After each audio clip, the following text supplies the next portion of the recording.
Welcome বন্ধুরা। আজকের ভিডিওতে ওয়াইফাই স্পিড বাড়ানোর পদ্ধতি নিয়ে আলোচনা করব। তো বন্ধুরা, ওয়াইফাই সংযোগ আজকাল কম বেশি সবার ঘরেই রয়েছে। এমনকি দোকান, শপিং মল, টিভি, বাসে, এমনকি ধাবাতেও ওয়াইফাই এর ব্যবস্থা রাখা হচ্ছে। তো বন্ধুরা, ওয়াইফাই এর এত ব্যবস্থা থাকা সত্ত্বেও অনেকে ইন্টারনেটের ঠিক মতো গতি ব্যবহার করতে পারছেন না। আজকাল দেখা যাচ্ছে পয়সা খরচ করেও দামি প্ল্যান নিয়েও স্লো ইন্টারনেট ব্যবহার করতে হয়। ওয়াইফাই নেটওয়ার্ক এই সমস্যার জন্য দায়ী।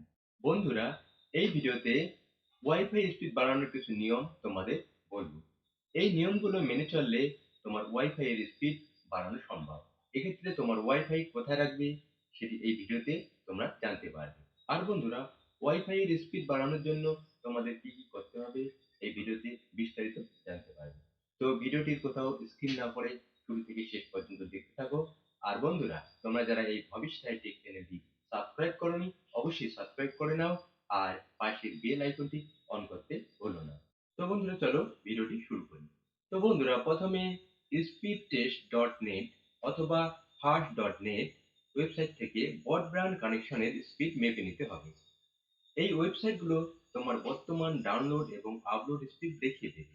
তোমার রাউটারে লেটেস্ট প্রযুক্তি অবশ্যই থাকতে হবে। আপডেট ওয়্যারলেস কার্ড অবশ্যই কম্পিউটারে ব্যবহার করতে হবে। তাহলে বেশি স্পিডে ওয়াইফাই ব্যবহার করতে পারবে। আর বন্ধুরা, দিনে অবশ্যই একবার রাউটারকে রিস্টার্ট করতে হবে। তাহলে তোমার ইন্টারনেটের স্পিড বেড়ে যাবে।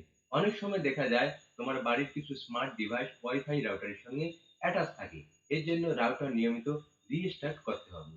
তাহলে তোমার বাড়ির স্মার্ট ডিভাইসগুলো ডিসকানেক্ট হয়ে তোমার ইন্টারনেট স্পিড বাড়িয়ে দেবে।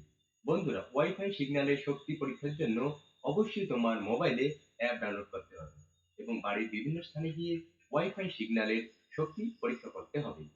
বন্ধুরা, রাউটার কখনো ইলেকট্রিক ডিভাইসের পাশে রাখবে না। রাউটার অবশ্যই বাড়ির মাঝখানে রাখার চেষ্টা করবে। তাহলে ইন্টারনেট স্পিড অবশ্যই বেড়ে যাবে। বন্ধুরা, একটি বিয়ারের স্ক্যান কেটে রাউটারের অ্যান্টেনার পিছনে লাগিয়ে দাও। দেখবে তোমার ওয়াইফাই এর স্পিড এক ধাক্কায় 2 গুণ বেড়ে গেছে। আর বন্ধুরা, রাউটার অবশ্যই এমন জায়গায় রাখতে হবে যাতে ওয়াইফাই সিগন্যাল সব জায়গায় সঠিকভাবে পৌঁছায়। সিগন্যাল যদি বাধা পায় তাহলে স্পিডও কমে যাবে, ইন্টারনেট স্পিডও কম হবে। এজন্য রাউটার যাতে বাড়ির দেওয়াল বা অন্য কোনো কিছুর বাধা না পায়। তো বন্ধুরা, ভিডিওটি ভালো লাগলে অবশ্যই একটি লাইক করো আর তোমাদের গুরুত্বপূর্ণ মতামত কমেন্ট বক্সে কমেন্ট করতে ভুলো না। তো দেখা হবে পরবর্তী ভিডিওতে। বাই।